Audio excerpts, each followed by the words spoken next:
Herkese salam. Maşınımız Hyundai iX35 2010 model 2.4 motor. Demək maşında nə problem var? Müştəri yanacağın sərfiyyatından narazıdır.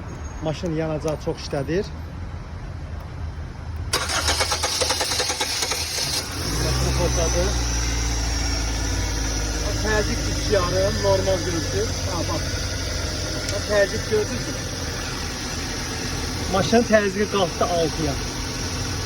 Bu da nə ilə bağlıdır? Bakın içində obratlı klapan var. Həmin klapanın ilişir. Problemi var. Normalda 3,5 olmalıdır. 3,5 bar. Ama bu maşında tamına 6 bar.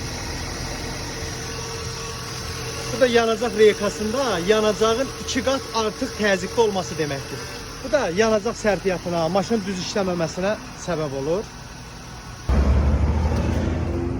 Demək, dostlar, baxın. Bakın içində, görürsünüz burada çıxış 1 ədəddir, şlank. Abratka bakın içində yerləşir. Nasosun yanında. Həmin abratkada problem var. İnşallah indi onu sizə göstərəcəm.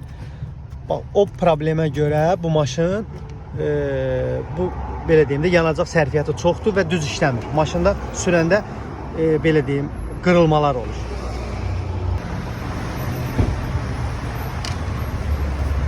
Abratka təzyiqi. Təzyiqi də düzgün saxlamır, görürsünüz. Normalda 3'ün üstündə dayanmalıdır.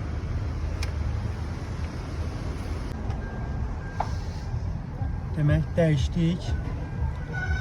Zbor şəkildə dəyişmişik. Maşını xodlamışıq, söndürmüşük, görürsünüz. Üçün altında saxlayıb.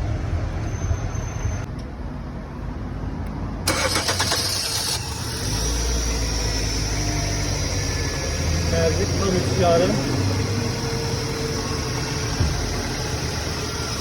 Maşınımız rahat işləyir.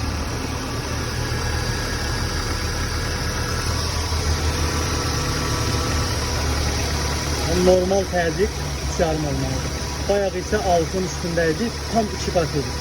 Ona görə də maşın yanacağı çox işlədir və düz işləmirdi. Maşında qırılmalar olur. Tərtəmiz, xeyirli olsun.